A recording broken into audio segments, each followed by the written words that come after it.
Apple TV 4K review. Is it time to upgrade?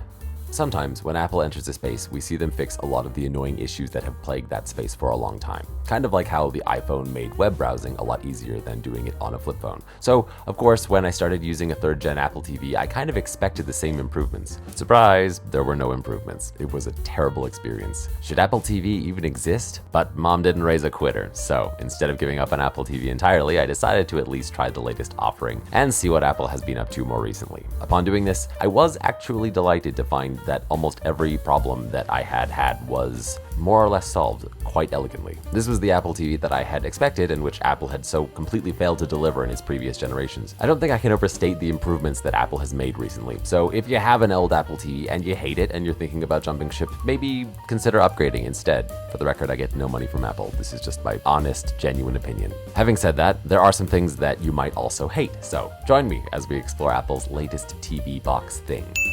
Part 1, Apple TV, 6th gen. Let's start with some of the improvements. I like that Apple's TV remote doesn't require line of sight. I also like that I didn't have to connect my TV to Wi-Fi because I used my phone to set it up. Having said that, that was a gong show and I will talk about it later. I love that I can just yell into my remote and tell it to resume episode. It picks up right where we left off and that's fantastic. Also, generally speaking, navigating with Siri is really nice. I do also like the way they give you a charging cable for the remote and they don't give you a disposable battery because God knows having a rechargeable one will be a little bit more sustainable. The downside is that it's a USB-A charger and the remote charges with lightning. Go fucking figure. I know some people think that maybe I'm a giant Apple fanboy, but the truth is that things like this drive me fucking insane. And there are days when I really want to just throw my MacBook off a cliff. Okay, next improvement, synced up volume. One of the huge improvements to this device is that with my TV at least, the volume control on the Apple TV and the volume control on the TV itself are synced up. This wasn't the case with my previous generations, and honestly, not having to fool around with a TV remote and an Apple TV remote at the same time is really nice. Next, let's talk about better casting. As one would expect, we can cast our screens from our phones and our MacBooks to the Apple TV, obviously. I noticed that with the 3rd gen Apple TV, it's really laggy, but with the newest generation, I found that it's actually strikingly low latency. It's actually one of the only times that I felt comfortable typing a document. Granted, the resolution on my TV isn't really good enough, but ultimately, it is pretty impressive that the latency is that low. I do have some criticisms for how casting works, but I'm saving that for the second half of the video. Now let's talk about the really big one, text input. Hey there, do you hate using a remote to pack out your complicated passwords? Well, Apple has finally made a great workaround for that. Basically, whenever you need to input text on your TV, you'll get a prompt to do so using your phone. So the text input with iPhone actually works remarkably well. I wish it had more password integration because oftentimes I find that's what I'm using it for, but I also just want to say that this has been a huge friction point with smart TVs for decades. When I saw that Apple hadn't fixed it in the 3rd gen, for some reason, I was just so shocked. What's more, even though this is just a software update, Apple for some reason has chosen to withhold that feature from its earlier adopters, which is frankly just so shitty. That said, what's even more shocking to me is that the wider industry hasn't adopted a general use solution to solve the problem of text input, given that it's such a pain to hunt and peck with a remote. It's the literal worst. Okay, one other fix that they did was streaming as opposed to downloads. So with the 3rd gen, I had to download an episode of a TV show entirely before I could watch it, whereas now, I guess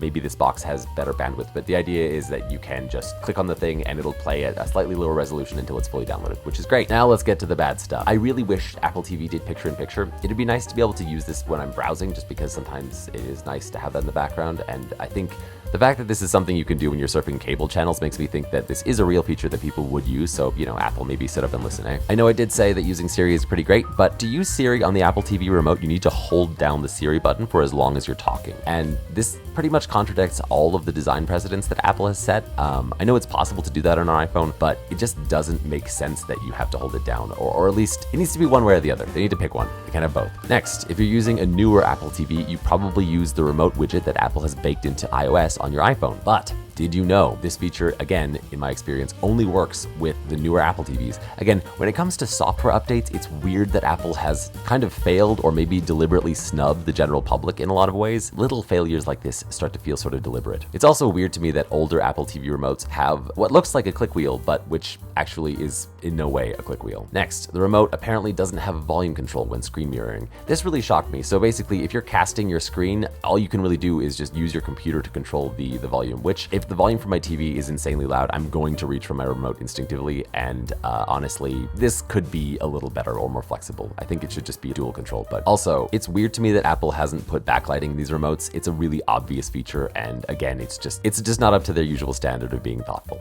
The remote should also charge wirelessly, by the way, and not with like a magnet. It should just be like a Qi charger, for the record, Apple, if you're listening. One more thing about screen mirroring. This is kind of a small annoying wrinkle, but when I'm screen mirroring, I can't use YouTube and then just let it play in the background and do stuff on my phone. I have to click the cast button and then select AirPlay, which again, it's this like semantic difference. And to be clear, the YouTube app is very buggy regardless, but I can use my Apple TV remote widget to control it, which is nice. Ultimately, this whole YouTube casting thing feels a little bit complicated, or more complicated than it needs to be. Okay, let's talk about the setting up Apple TV with iPhone debacle. After 3 or 4 failed attempts to set up this feature, it finally worked. Basically, the idea is it's like setting up your AirPods. You can set your phone next to your Apple TV as it's booting up, and you'll be able to do that with your phone, which again is nice because your phone has a keyboard. It's just a lot more user-friendly. One thing that was disappointing about the setup process is that Apple tells us we're supposed to be able to just place our phones next to the Apple TV and set it up, much like setting up AirPods. What I found, though, to my irritation, however, is that this feature just wasn't working. I found that this was the case no matter which generation of Apple TV I used. It's just a very buggy feature. Eventually, I figured out how to make it work, though. If you're having trouble with this feature, unplug your Apple TV and turn off your phone. Next, throw them both in the fucking garbage.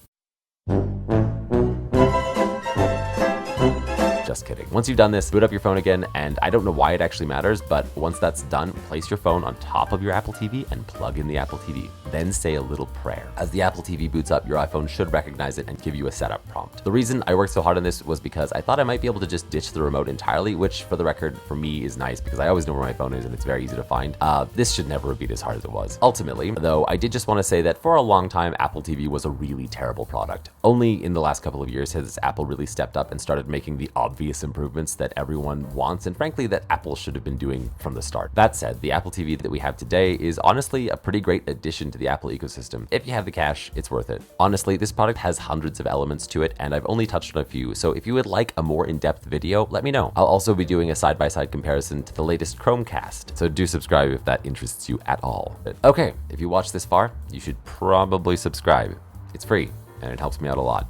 And if I'm being honest, when I see someone sub, it makes me kind of happy. But anyway, that's pretty much it. Thanks very much. And as always, I'll be right back.